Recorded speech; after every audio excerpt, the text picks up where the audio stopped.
The year was 1980, and Virginia was caught between the slow hum of small-town life and the uneasy shift of a changing decade. It was a time when trust still lived between neighbors, when doors were left unlocked, and when a friendly wave from a passing car meant you were part of a community that looked out for its own. But beneath that calm surface, something dark began to stir. A quiet terror that no one saw coming, and one that would take years to uncover. It started in the summer, the kind of humid Virginia summer where the air felt heavy and time seemed to move slower than usual. Along the winding roads of Amherst, Bedford, and the stretch that connected Lynchburg to Fredericksburg, people began to notice strange things happening. At first it was small. A woman who never made it home from her night shift. A college student whose car was found empty on the side of the road, keys still in the ignition, a single shoe left in the dirt near the edge of the woods. No one thought much of it in the beginning. Accidents happened. People ran away. Young women were said to be chasing bigger dreams beyond their sleepy towns. That was what the newspapers printed. But to those who knew the missing personally, their families, their friends, none of it made sense. These were responsible, hard-working women with plans, routines, and loved ones. They didn't just vanish, and when they did, it was as if the night itself swallowed them whole. The first disappearance was a woman named Anna Lewis, 22 years old, a waitress at a roadside diner just off Route 29. Her shift ended at midnight, and she was last seen walking toward her small car parked under a flickering streetlight. She never made it home.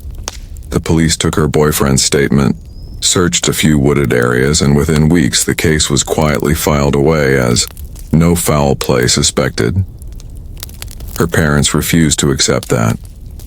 They put up missing posters and begged the local sheriff to keep looking. He promised to try, but there were no witnesses, no leads, and no body. A few weeks later, another woman disappeared. Donna Matthews, a 19-year-old college student who commuted from her parents' house to classes in Lynchburg. Her car was found just 10 miles from Anna's last known location, its driver's door slightly open, as if she had stepped out for just a moment. Inside, her purse and books remained untouched. Outside, tire tracks led toward the woods and then abruptly stopped, as if whatever vehicle made them had reversed and left quickly. That was when people began to whisper. They said there was a dark-colored car seen parked along the route late at night, its headlights off, engine running low, just sitting there as if waiting. Some said it was an old Plymouth. Others swore it was a black Ford sedan with tinted windows. None of the stories were the same, but one detail always matched. The car was there before someone went missing. The newspapers didn't connect the dots. The local police departments didn't share information between counties. At that time, there wasn't a centralized system for missing persons across jurisdictions. So while the families of Anna and Donna mourned separately, a predator quietly watched and waited, knowing full well that he could slip through the cracks of a system too small and too disorganized to see him. By late July, fear had started to settle over the small Virginia towns. Women avoided driving alone at night. Some refused to stop for gas after dark. Parents forbade their daughters from taking late shifts or walking home unaccompanied. But fear alone didn't bring answers. Without bodies, the police still refused to call it a serial pattern. To them, these were isolated incidents, unrelated, unfortunate, and in some cases probably voluntary disappearances. Then one night, a man named Harold Jenkins, a long-haul truck driver, stopped at a rest area near Route 29 for coffee. He remembered seeing a car parked on the far edge of the lot with its hood up and a man standing beside it, waving down vehicles. The man was described as calm, clean-cut, polite. Jenkins offered to help, but something in the stranger's expression unsettled him. He declined, saying he'd send a tow truck instead. Later, as Jenkins pulled away, he caught sight of a young woman approaching the same man's car. She seemed hesitant, but he couldn't stop. He was already merging back onto the highway. That was the last time anyone saw her alive. 2 days later, her name joined the growing list of missing persons in Virginia. The strange disappearances became the talk of the state's smaller towns. At diners and barbershops, people speculated about what was happening. Some believed it was one person. Others thought it was a ring of criminals targeting women along major roads. A few dismissed it entirely, saying that bad things happened everywhere and that the fear was exaggerated. But for the families left behind, every quiet night brought new dread. One mother, Patricia Lewis, Anna's mother, sat on her porch every evening waiting for headlights that never came. She said she could still feel her daughter's presence in the air, like unfinished breath. Her husband stopped going to work for weeks, wandering the woods on his own, convinced he could find some clue that the police missed. The community came together to support them, organizing searches and vigils. Yet each effort ended the same way. Silence, empty fields, and the sound of cicadas rising in the dark. Meanwhile, rumors spread about the Route 29 shadow, a name coined by a local teenager after hearing his father talk about the man who drove with his lights off. It wasn't an official term, but it caught on quickly, passing through town gossip like wildfire. Every time a woman went missing, the name resurfaced, feeding the growing fear. Parents began warning their daughters not to trust anyone on the road. Girls carried pocket knives or stayed on the phone with friends during their commutes. Still, the disappearances didn't stop. By the end of the year, at least 5 women were missing, each one young, independent, and last seen within miles of Route 29. Each one fading into memory as police resources stretched thin. There was no suspect, no confession, and no real investigation that tied them together. It was as if an invisible hand plucked them from their lives and erased every trace of their existence. And in the stillness of Virginia's countryside, life went on. Farmers rose before dawn. Kids rode their bikes down empty roads, and church bells rang on Sundays. But beneath it all, the fear lingered. People began locking their doors for the first time. They stopped picking up hitchhikers. The roads that once symbolized freedom now carried an unspoken warning. Don't stop, don't slow down, don't look too long at the shadows moving in the dark. The strangest part was how normal it all looked. The fields were still green, the sky still gold at sunset, and the people still polite. Yet behind every friendly smile was a shared tension. A quiet acknowledgement that something evil had passed through their world. It didn't roar in with violence or chaos. It crept in silently under the radar, blending into the rhythm of ordinary life until no one could tell where safety ended and danger began. Those early months of 1980 would later be remembered not for what was found, but for what was lost. Lives, innocence, and trust. All taken by an unseen predator who knew exactly how to move unnoticed. The darkness had only just begun to spread, and Virginia had no idea how many more would vanish before anyone realized they were all connected. By the time October rolled around, Virginia's summer haze had cooled into the kind of crisp air that carried whispers further than anyone intended. But the whispers weren't of autumn festivals or football games anymore. They were about fear. Fear that grew heavier with each passing week. Fear that the missing women would never be found. Fear that someone among them was doing this. The community wanted answers, but what they got instead was silence, and silence was worse than the truth. The discovery of Anna Lewis's body changed everything. A group of fishermen near the James River found her by accident one early morning, tangled in reeds, her clothes torn, her face unrecognizable. The current had carried her miles from where she was last seen. The sheriff arrived, his boots sinking into the mud as he took in the scene. Though the evidence was faint, one detail stood out. There were ligature marks on her wrists, faint but unmistakable. Whoever had taken her had bound her hands. The coroner ruled her death a homicide, but beyond that, nothing more could be proven.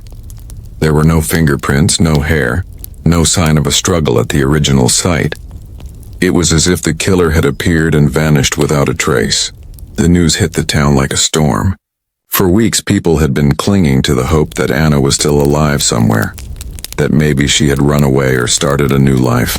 But now those hopes dissolved into grief and anger. Her parents wept openly during a televised interview, begging anyone with information to come forward. The sheriff promised justice, but his tone lacked conviction. It wasn't his fault entirely. The resources were thin and the evidence thinner. The case would eventually go cold, labeled as unsolved, just another tragedy lost in paperwork. Not long after, another body surfaced. Donna Matthews, the college student who had disappeared months earlier. She was found nearly 20 miles from where her car had been abandoned, her remains partially buried in a shallow grave among pine trees. Her backpack was still beside her, the textbook soaked from rain but mostly intact. The medical examiner noted similarities between her death and Anna's, but since the two crimes fell under different counties, no one officially connected them. Back then, Virginia's law enforcement didn't have the centralized databases they do today. Each county worked its own cases, unaware or unwilling to believe there might be something bigger at play. As word spread, local women began altering their routines. No one hitchhiked anymore. Few drove alone after dark. Cafes and bars that once stayed open until midnight began closing earlier. A few businesses even started escort programs, where male co-workers would walk women to their cars after shifts, but none of it seemed to help. Every few weeks, another woman vanished. Each time, it was the same story. A missing car, a deserted roadside, no witnesses. The fear began to shape the rhythm of the town. Parents forbade their daughters from taking jobs far from home. Newspapers printed safety warnings on their front pages. Still, life couldn't stop. Bills needed paying, schools needed attending, and families tried to convince themselves that lightning wouldn't strike twice in the same place. But for the women living along Route 29, every trip felt like a risk, every passing car a potential threat. One gas station attendant, a middle-aged man named Carl Porter, claimed he saw a man fitting a strange description on more than one occasion. According to him, the man drove a dark blue sedan, always arriving late at night wearing the same outfit, a clean white shirt and dark jeans. He was polite, quiet, and often asked for directions even though he seemed to know the area well. Porter said the man had eyes that didn't smile. When police questioned him further, Porter admitted he never saw the man do anything illegal, but he always left just before someone disappeared. The police wrote it down but didn't follow up. Meanwhile, the families of the missing women started connecting with one another. They exchanged stories, details, and suspicions. It was through them that the idea of a serial predator first took shape, though law enforcement refused to call it that.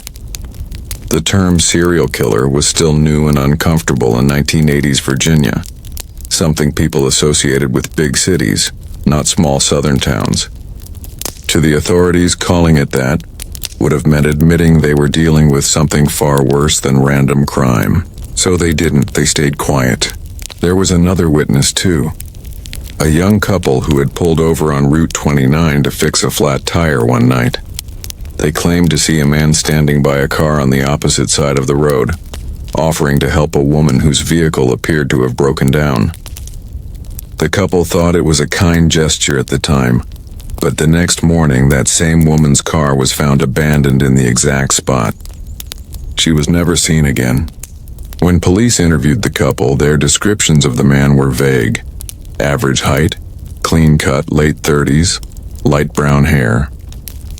He looked normal. Too normal. That was what frightened people most.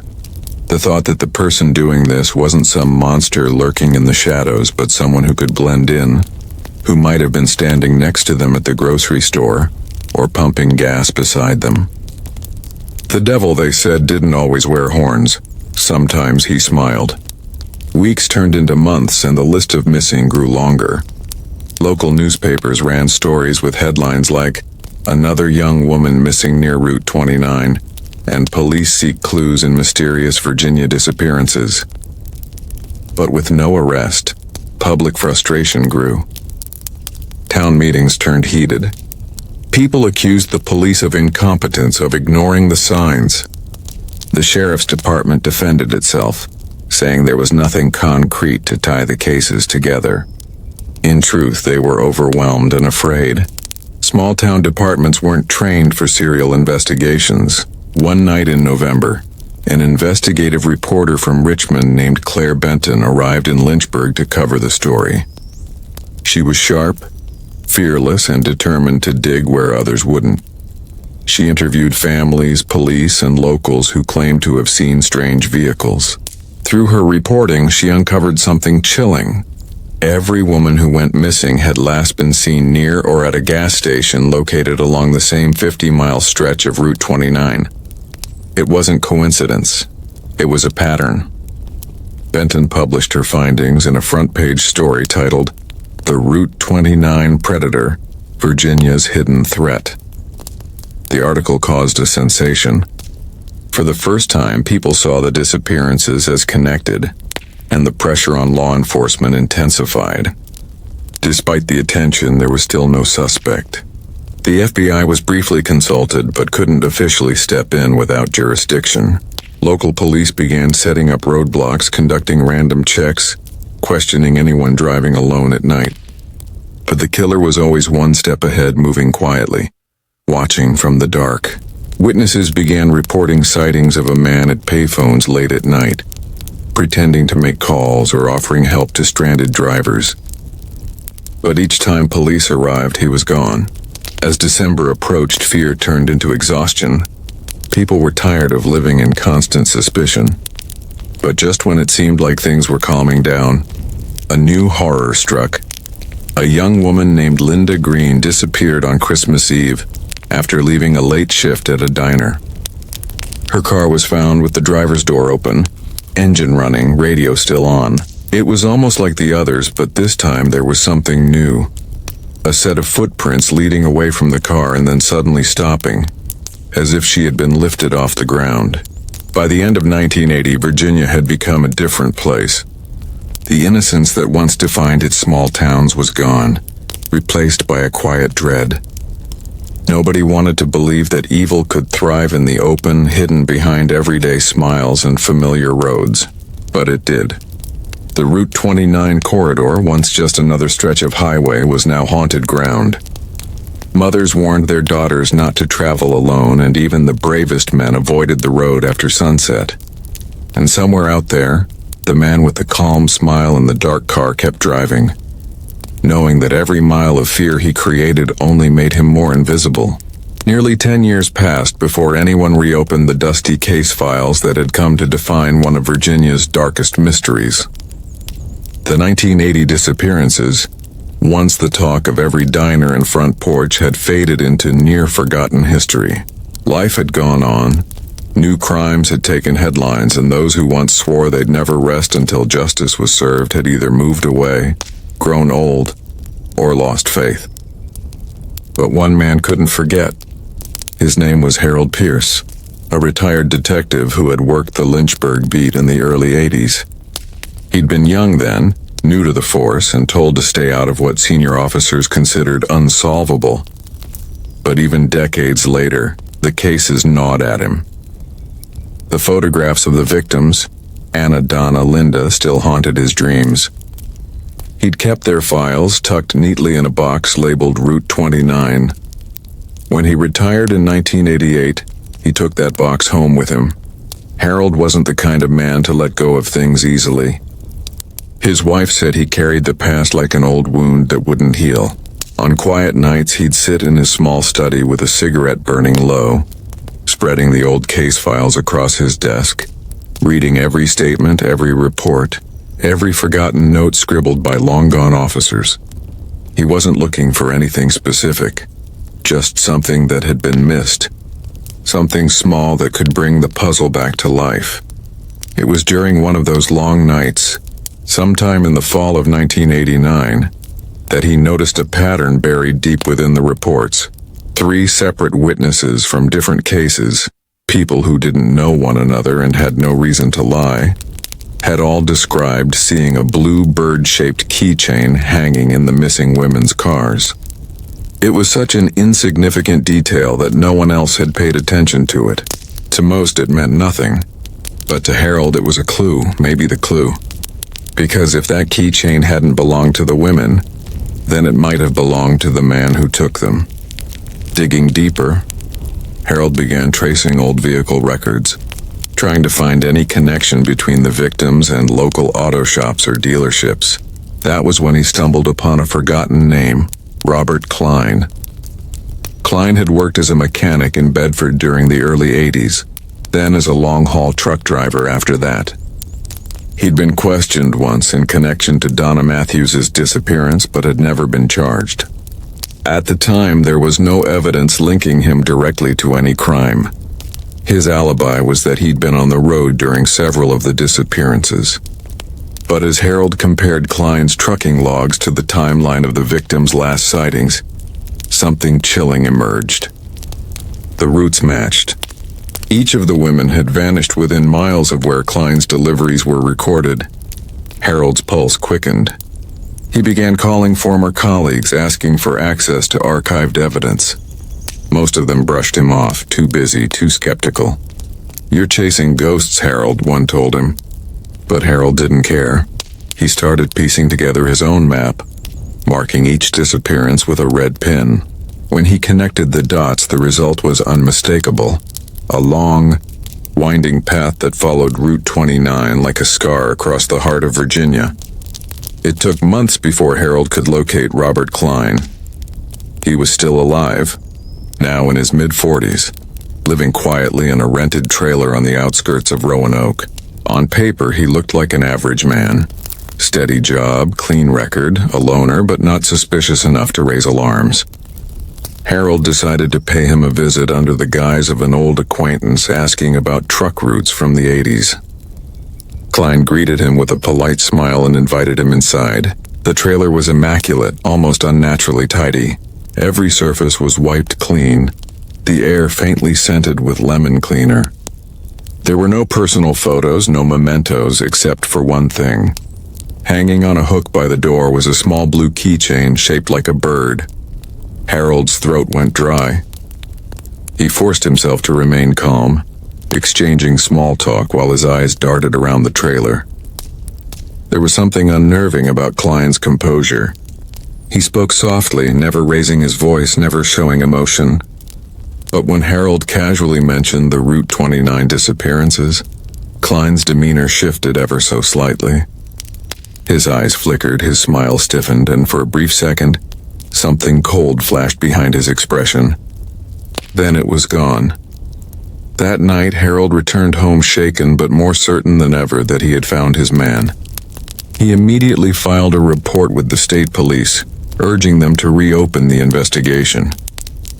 They humored him enough to conduct a quiet background check, but nothing incriminating turned up. Without concrete evidence, they couldn't pursue it further. Harold's obsession, once tolerated, began to make him look unstable to his former colleagues. But he couldn't let go. He was sure that the keychain was more than coincidence. It was a calling card, a symbol the killer left behind. Desperate, Harold began looking for anything linking Klein to physical evidence. He interviewed old truck stop workers, former co-workers, and even motel clerks from decades earlier. Most didn't remember much, but a few recalled a quiet man who always seemed to be traveling alone, always driving the same dark sedan, always polite but distant. One motel clerk said she once saw him talking to a young woman outside her room, offering her a ride after her car had broken down. The next morning, the woman was gone. The clerk had assumed she'd left until she saw the missing poster weeks later. By early 1990, Harold finally caught a break. A storage facility manager in Lynchburg contacted him after finding his number on an old business card. A locker, rented under the name RC, had gone unpaid for several months. The name didn't mean much at first, until Harold saw the address on the form. It was one of Robert Klein's former mailing addresses. Harold drove there himself, heart pounding, fearing what he might find. Inside the locker was a collection of items that stopped him cold. Women's jewelry, Old photographs, worn-out shoes, and small trinkets. Each piece felt personal, almost ritualistic. And there, in a cracked cardboard box at the bottom, were 6 identical bluebird keychains. Harold knew then, without a doubt, that Klein was the man he'd been chasing all along. He immediately called the authorities, turning over the evidence. The police moved quickly to locate Klein, but by the time they arrived at his trailer, it was empty. The bed was stripped, the closet bare, the refrigerator unplugged. He was gone. A search across state lines ensued, but no trace of Klein ever surfaced. It was as though he had evaporated. Weeks turned into months, and Harold's hope began to wane. He feared that the killer had vanished for good, free to start again somewhere else. The blue keychain became a haunting symbol, a reminder of how close justice had come before slipping away once more. Harold retired for good the following year, his health declining and his reputation scarred by whispers that he'd become obsessed. But in his heart he knew he had been right. He kept one of the bird keychains on his desk as a reminder of the women who never made it home, and the man who had escaped accountability. He would die years later, never knowing that the trail he uncovered would one day lead to the truth. Because somewhere out there, Robert Klein was still moving, under new names through new towns, carrying the ghosts of Virginia's lost women with him. His story had gone dark, but it wasn't over. It was waiting, buried in time, for the day when someone else would pick up where Harold left off and finally drag the shadow of Route 29 back into the light. For decades, the story of the Route 29 disappearances existed only as whispers, half-forgotten tales passed between old-timers and crime enthusiasts who scoured the past for answers that had never come. The official files were closed, the families left to live with questions that ate away at them year after year. Even those who once demanded justice grew weary, their voices dimming with time. But fate, or maybe persistence, has a strange way of unearthing what's buried, and in 2017, nearly 40 years after the first woman went missing, Virginia's coldest mystery finally cracked open. It started with something routine. A forensic team at the state crime lab was running new DNA comparisons as part of a statewide initiative to re-examine unsolved murders from the 1980s and 1990s. The technology had advanced far beyond what existed when those cases were first investigated. One of the samples, taken from a scrap of fabric found near Donna Matthews's remains back in 1980, was retested using modern techniques. The results came back with a hit, not in Virginia but in South Carolina. The name attached to the match was unfamiliar to the investigators: Raymond Stokes. He had died in 1996 in a car accident, according to records. A quiet man. No criminal history, nothing that would suggest violence. But when the team dug deeper, they realized that Raymond Stokes was an alias. The fingerprints tied to his driver's license matched those of a long-missing man from Virginia, Robert Klein. It was a discovery that stunned everyone involved. The elusive figure who had haunted the Route 29 investigations for years had been dead for more than 2 decades, living under a false identity in another state. His death had been ruled accidental. His truck had crashed off a remote highway near Greenville, his body badly burned in the wreck. The police there had no reason to suspect anything strange at the time. He'd been buried in an unmarked grave. Once the confirmation came through, the Virginia State Police reopened the case files with renewed urgency. Every old piece of evidence was revisited and every surviving family was notified. For some, the call brought bittersweet relief. For others, it reopened wounds they'd spent years trying to close. Reporters soon caught wind of the breakthrough, and within days, the Route 29 shadow story was back in headlines across the state. Investigators traced Klein's movements between 1978 and 1996, piecing together a grim trail that stretched beyond Virginia. They discovered similar disappearances in North Carolina, Maryland, and even Tennessee. Women who had gone missing along highways, truck stops, or rest areas, their cases dismissed as isolated incidents. When DNA was compared from several of those old files, 3 more matched Klein. The count of confirmed victims rose to 5, but experts suspected the number could be much higher. At a press conference in Richmond, the lead investigator, Captain Laura Nichols, addressed the public. "This man operated in plain sight," she said solemnly. "He lived, worked, and traveled among us. He was the kind of person no one would suspect. Soft-spoken, polite, the kind of man who offered help to those who needed it. And that's exactly what made him so dangerous." Her words echoed across news stations that evening, chilling everyone who heard them. The idea that a killer could have hidden in their midst for so long without detection felt like a betrayal of everything they believed about justice and safety. As the story spread, the families of the victims gathered once more. Many had not seen each other in decades. They met at a memorial service held near the James River, where the first body had been found. The air was heavy with the scent of pine and water, the same landscape that had once swallowed their daughters. A small memorial stone was unveiled, engraved with the names of 5 confirmed victims and the simple phrase, "Gone, but not forgotten." Patricia Lewis, Anna's mother, stood before the crowd, her hands trembling as she clutched a worn photograph of her daughter. She was in her 80s now, frail but sharp. "For years they told me my girl ran away," she said, her voice cracking but strong.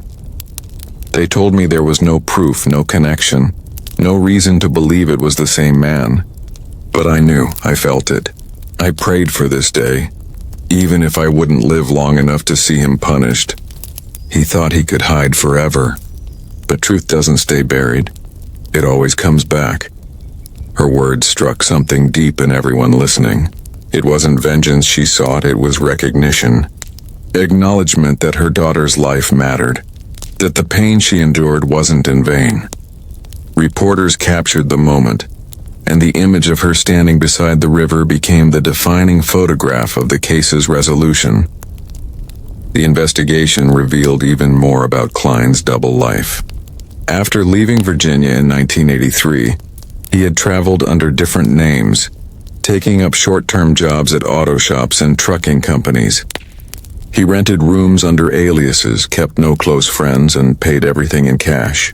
He had managed to erase his past almost completely, blending into small southern towns like a shadow. In one storage unit recovered in South Carolina, detectives found the same items Harold Pierce had discovered decades earlier, souvenirs of his victims. But there were new items too, suggesting his crimes continued long after he left Virginia. Among them was an envelope labeled Virginia 1980-1982, containing newspaper clippings of the original missing women and a single bluebird keychain.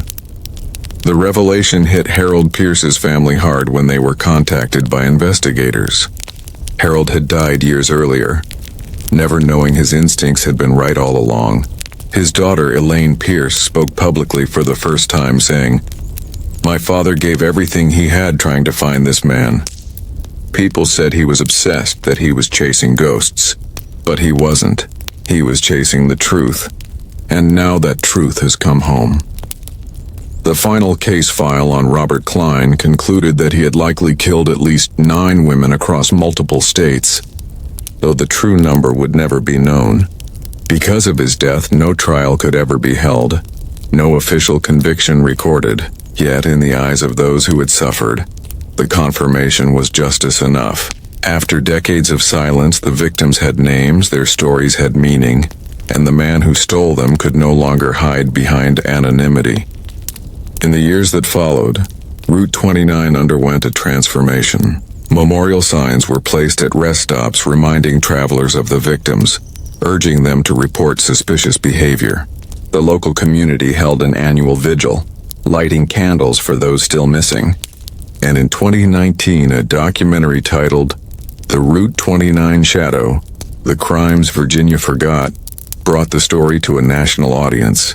It reopened public discussion about how cases like this had been mishandled, and how many more might still be unsolved in the cracks of small-town jurisdictions. But perhaps the most haunting part of the story wasn't just the crimes themselves, it was how easily time had almost erased them. The killer was dead, yes, but the wounds he left behind rippled through generations. Daughters grew up without mothers, parents died without answers, and a community lost its sense of safety forever. In the end, the river that had once hidden Anna's body became a place of peace. The families returned there every year, laying flowers in the water, watching them drift downstream as the sun set behind the trees. It was quiet now, the kind of quiet that once felt suffocating but now offered closure. Before leaving one year, Patricia Lewis whispered to her daughter's photograph, "He's gone, sweetheart. He can't hurt anyone anymore." She placed the photo by the riverbank beside a small blue keychain shaped like a bird, its paint chipped with age but still bright against the soil. The current caught it gently and carried it away. Virginia had finally named its forgotten victims, and though justice had come late, it had come all the same. The Route 29 shadow was no longer a rumor. He was real. And even in death, his legacy stood as a warning that evil doesn't always roar. It often smiles, hides, and waits until someone brave enough finally looks into the darkness and refuses to look away.